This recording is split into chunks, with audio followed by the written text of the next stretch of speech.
Welcome back everyone. Game of Thrones movie is in very early development at Warner Bros.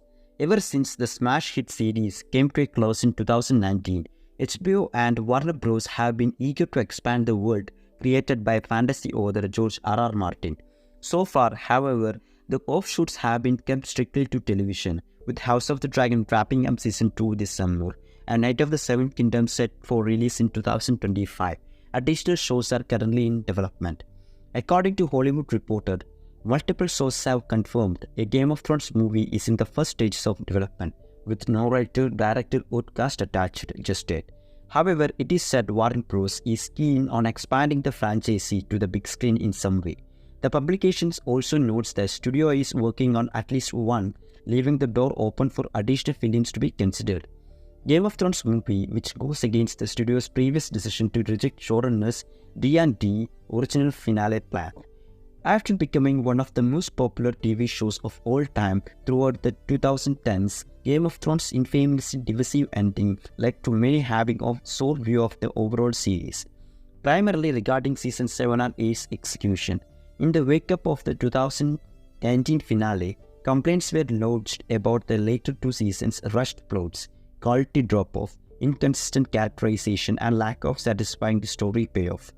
HBO has since worked to rebuild the franchise's reputation through spin-offs like House of the Dragon and the upcoming Night of the Seven Kingdoms, with Game of Thrones' new movie taking the saga in a very different direction. HBO previously had no intention of putting Game of Thrones on the big screen, despite there being discussion of such a move by author George R.R. Martin as early as 2014. In fact, the prospects of Game of Thrones movie were crucial to the D&D's original plan to end the series, which might have aborted in Season 8's blunder. Since Game of Thrones 2019 finale, reports have abounded about various spin-off series in development. Most have been prequel shows based on novels and lore-based books by George R.R. Martin, and many with varying success. HBO notoriously cancelled Game of Thrones The Long Night prequel after shooting a pilot episode, with the Jon Snow sequel series being cancelled while in early development. However, this is the first time a movie has been confirmed to be in the mix at HBO. Though the idea of putting Game of Thrones on the big screen seems like a logical move given its fantastical elements, cinematic battles, and massive scale. HBO was averse to the idea when D&D proposed such a move prior to Season 7 and 8. Originally, the showrunners planned to conclude Game of Thrones with a movie trilogy in the place of 13 episodes that were divided between the final two seasons.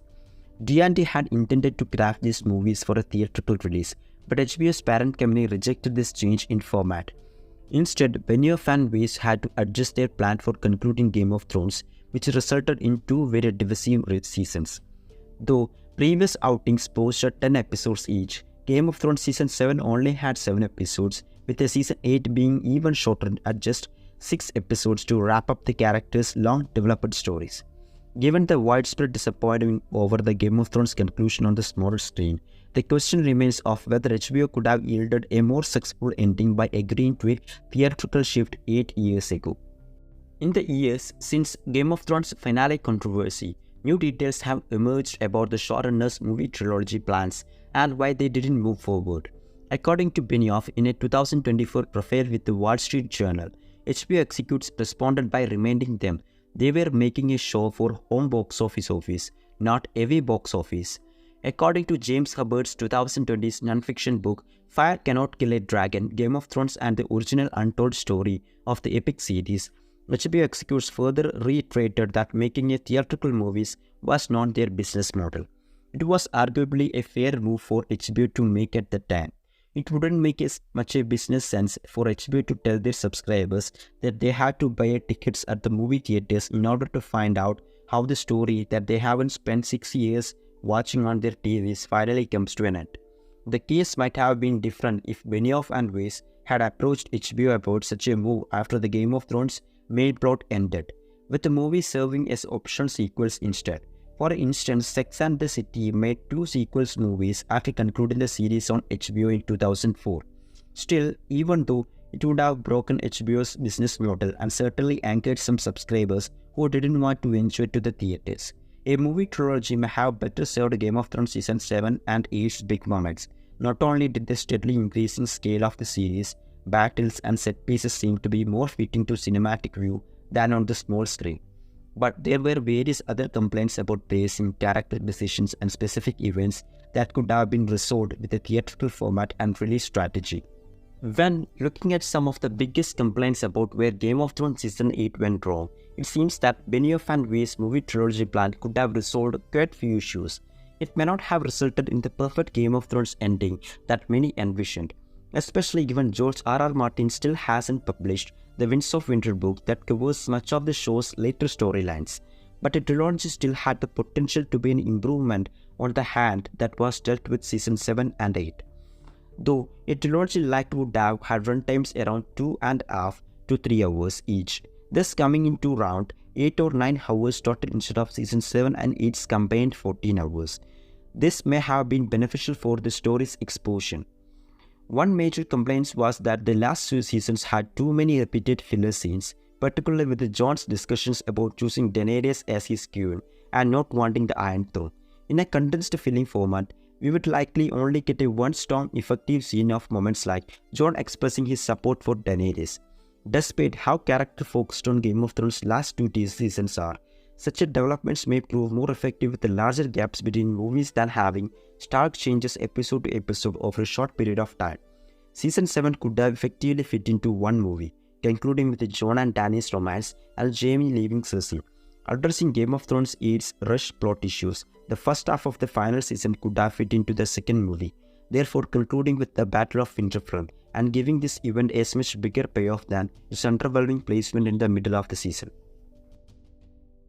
Dany's descent into becoming the Mad Queen would have been far more effective had it been spread between two movies, especially with a potential year-long gap between audiences seeing her receive the cold shoulders in Winterfell to the fallout of Missandei's death. Dany's switch felt too rushed with a week-to-week episode seeing the quick downfall of her heroic arc after 8 years, but a larger gap between releases may have better solved this dark turn by drawing out her fears about Jon's true parentage and rejection from the Westerosi people. Not to mention, the actual battles from Game of Thrones' last two seasons might have been better served by a theatrical exhibition. Dany and Jaime's battle in Game of Thrones Season 7 episode The Spoils of War was among the highlights of that outing, and the fear-inducing showcase of Dany's dragons on the battlefield could be elevated by a big-budget showing on the big screen. Of course, Game of Thrones' infamous Battle of Winterfell lighting controversy may have been solved by higher quality resolution in theaters, fewer light-based distraction in the home, and seeing more details on a big screen. A movie trilogy in theaters might not have solved all the problems cited for Game of Thrones' divisive ending, as audiences may have still had endless debates over King Bran Stark's origin killing Daenerys, but it still had the opportunity to lower many of complaints that contributed to the overall sour reception of its conclusion. The backlash against Game of Thrones ending was the sum of its parts rather than one major issue, so its reputation today might not be spoiled to the same degree had there not been so many avoidable aspects that fueled the fire. Thanks for watching, guys.